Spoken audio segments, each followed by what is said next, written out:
Good morning, dear students. Yesterday you have learned about components of food. कल जो यहाँ पर मैं पार्ट 2 लिख दिया था, वास्तव में वो पार्ट 1 था। आज ये जो है आपका पार्ट 2 है। चैप्टर स्टार्ट हुआ था तो यह पार्ट 1 कल था, आज पार्ट 2। चंद्रसेन सर ने आपको बताया होगा, तो यह पार्ट 1 कल था, आज जो है पार्ट 2 है। तो कंपोनेंट्स ऑफ फूड है 5 ग्रुप्स। यह कल बताया भी जा चुका था कि कंपोनेंट्स ऑफ फूड को जो है क्लासिफाइड जो है 5 ग्रुप में किया गया है। 5 ग्रुप में इसका वर्गीकरण किया गया है। पहला है कार्बोहाइड्रेट, जिसके विषय में कल विस्तार से बताया गया आप लोगों को, और फैट इसके विषय में बताया गया। आज हम थर्ड वाला जो प्रोटीन्स है, इसकी विशेषताओं के बारे में बताएंगे और इसके सोर्सेज बताएंगे, किन स्रोतों से हमें प्रोटीन्स की प्राप्ति होती है। तो आप देखिए, third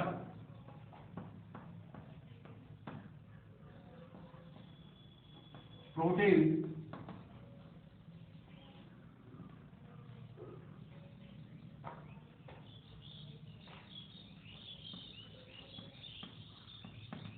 proteins obtained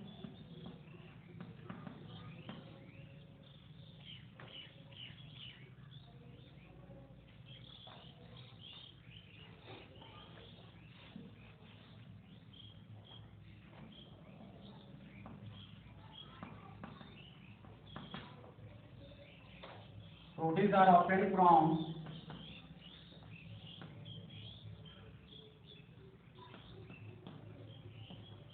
plants as well as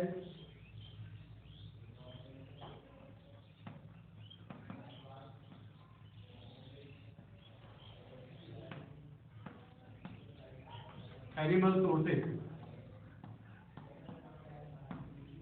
देखिए प्यारे बच्चों, हमें प्रोटीन्स जो है वह जीव जंतुओं से भी प्राप्त होते हैं और वनस्पतियों से भी प्राप्त होते हैं। अब हम यहाँ आगे बताएंगे कि एनिमल से प्राप्त होने वाले प्रोटीन्स कौन से हैं और वेजिटेबल से प्राप्त होने वाले प्रोटीन्स कौन से हैं।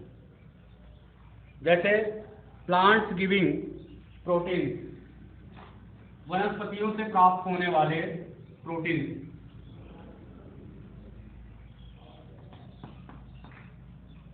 प्लांट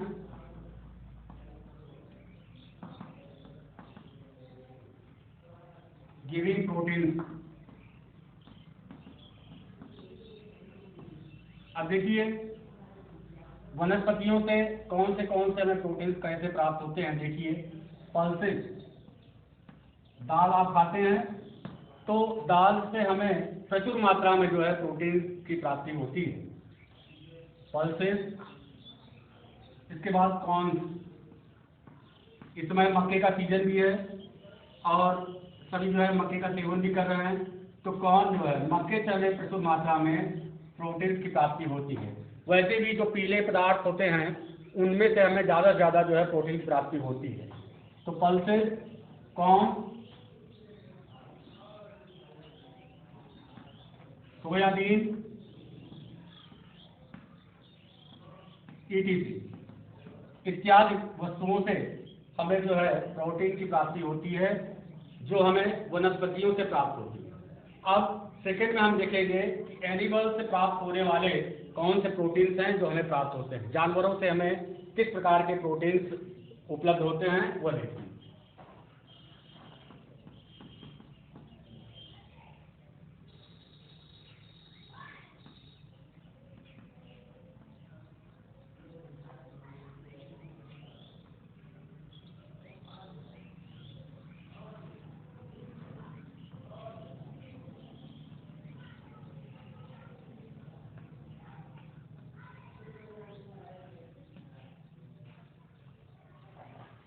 अब देखिए जानवरों से हमें प्राप्त होने वाले प्रोटीन, जैसे मिल्क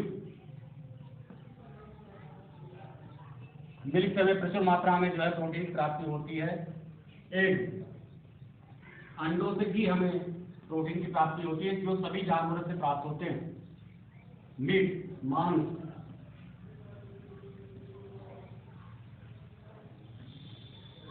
फिश ईटीसी इत्यादि। तो हमें जानवरों से प्राप्त होने वाले प्रोटीन, मिल्क हुआ, एग्स हुआ, मीट हुआ, फिश इत्यादि से हमें प्रोटीन की प्राप्ति होती है। और प्रोटीन का काम है वह जो है हमारे सेल्स को जो है रिपेयर करता है, हमारे जो ऊतक हैं टिश्यूज उसको जो है बिल्ड करता है, और इस प्रकार से हमें यह स्वस्थ रखने में कारगर होता है। अब हम इसके बाद चलेंगे, आपका फैट कार्बोहाइड्रेट हो गया, फैट्स हो गया, प्रोटीन्स हो गया। अब हम विटामिन के विषय में अध्ययन करेंगे। इसे आप नोट कर लीजिए कि कौन से जो है सोर्सेज हैं प्रोटीन्स के जो हमें प्राप्त होते हैं। तो प्रोटीन्स हमें जो है वेजिटेबल प्लस जो है एनिमल से प्राप्त होते हैं। तो इस तरह से इसे नोट करिए। इसके बाद जो है 5 सेकंड के बाद मैं इसको इरेज करता हूँ और फिर जो है विटामिन के विषय में हम अध्ययन करेंगे।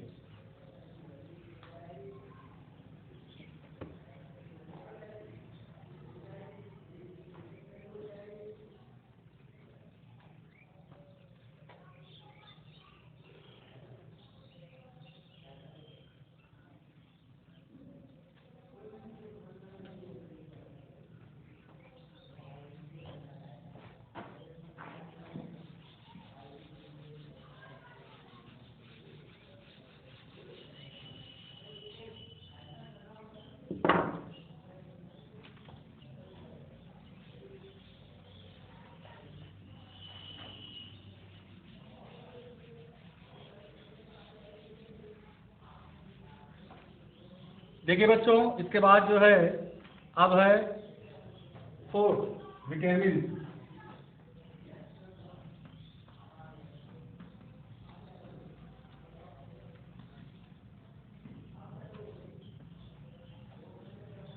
अब विटामिन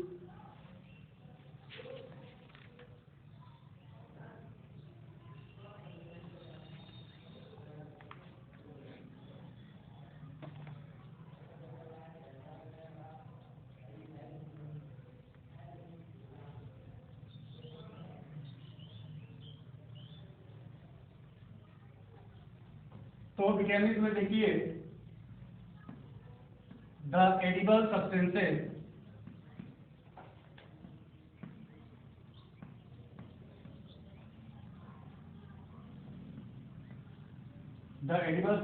which improve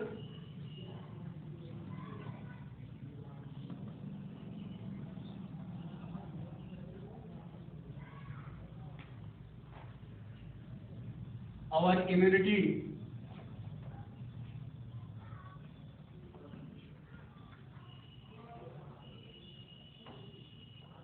system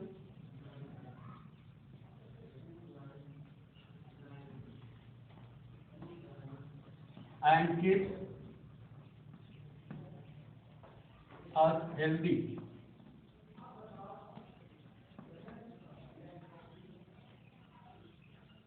तो ऐसे खाद्य पदार्थ जो हमारे इम्यूनिटी सिस्टम को जो है सुधारते हैं और हमें स्वस्थ रखते हैं, ऐसे पदार्थों को जो हम विटामिन कहते हैं।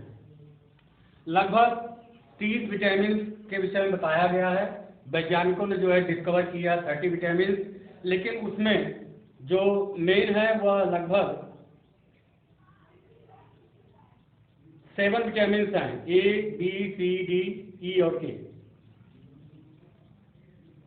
इसमें जो है 6 vitamin A B C D E और के, यह जो है 6 विटामिन जो है इंपॉर्टेंट है विशेष रूप से। वैसे टोटल ऑफ नंबर जो है 30 विटामिन है। देखिए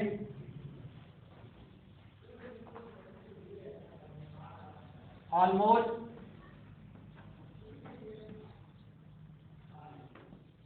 30 vitamin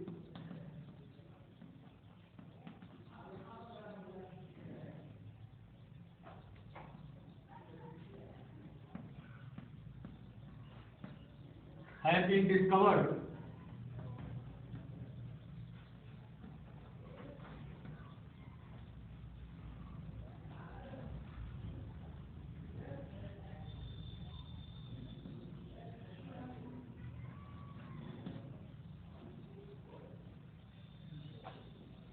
but the best known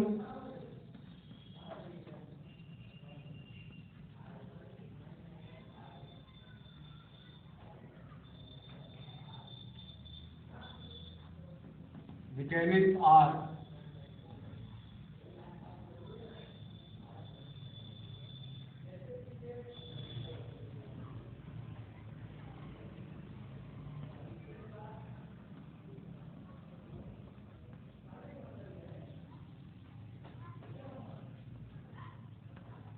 वैसे तो 30 विटामिन डिस्कवर किए गए हैं, लेकिन ये प्रमुख हैं A, B, C, D, E और K। ये जो है सबसे जाने जाते हैं विटामिन, और यह जो है इम्पोर्टेंट है। तो इस तरह से कुछ विटामिन जो है वह पानी में सॉल्युबल हैं, घुलनशील हैं, और कुछ जो है वह फैट्स में सॉल्युबल हैं। विटामिन सॉल्युबल इन वाटर, घुलनशील vitamin soluble in water are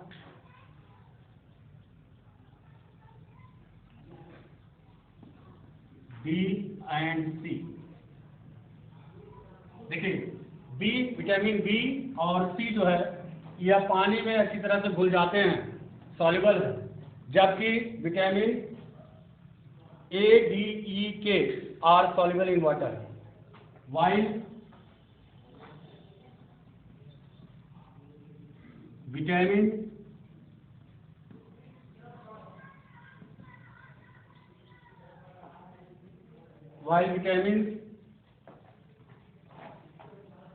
A, D, E and K are soluble in fat। देखिए विटामिन बी और सी जो है यह वाटर में सॉल्युबल है, और विटामिन ए, डी, ई, के यह जो है फैट्स वसा में जो है सॉल्युबल होते हैं, घुलनशील हो जाते हैं। तो इस तरह के ये कुछ विटामिन है, इसको नोट कर लीजिए और अच्छी तरह से जो है इसको रिवाइज करिए। इसके बाद फिर मैं जो है इसके सोर्सेज बताऊंगा और जो है इसके यूज बताऊंगा।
देखिए विटामिन ए,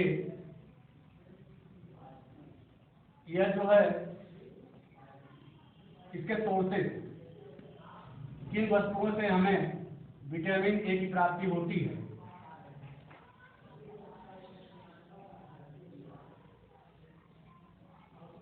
और इसकी कमी से कौन से रोग होते हैं।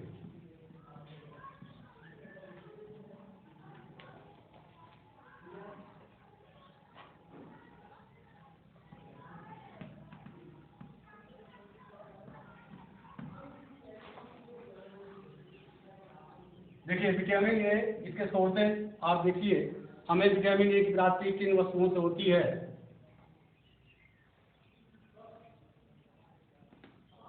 Milk, tomato, carrot, papaya, etc.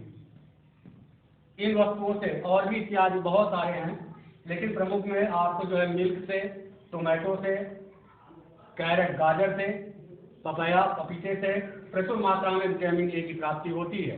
अगर विटामिन ए की कमी हमारे शरीर में हो जाए तो कौन से रोग होने की संभावना बनी रहती है, उसे हम देखेंगे डेफिशिएंसी डिजीजेज में। देखिए, प्रमुख रूप से हमें नाइट ब्लाइंडनेस,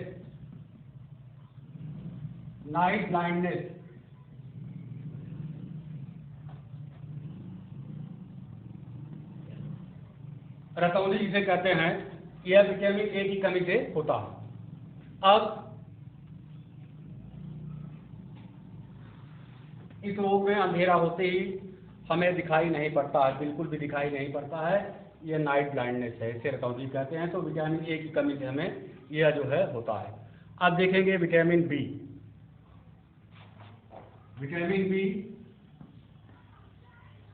इसके सोर्सेज क्या हैं, किन वस्तुओं से हमें विटामिन बी की प्राप्ति होती है?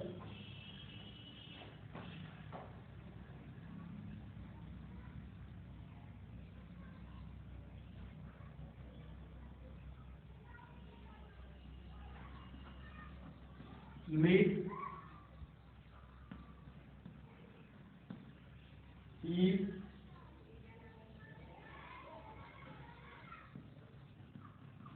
ग्रीन वेजिटेबल्स,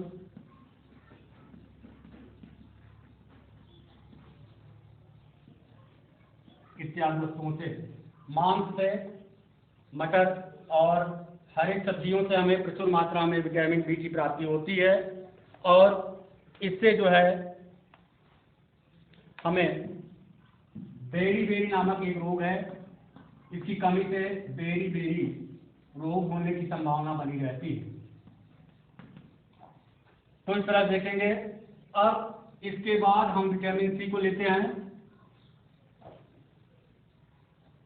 विटामिन सी विशेष रूप से खट्टे पदार्थों में से हमें प्राप्त होते हैं। विटामिन सी साइट्रस फ्रूट्स जो होते हैं उससे हमें प्राप्त होते हैं, जैसे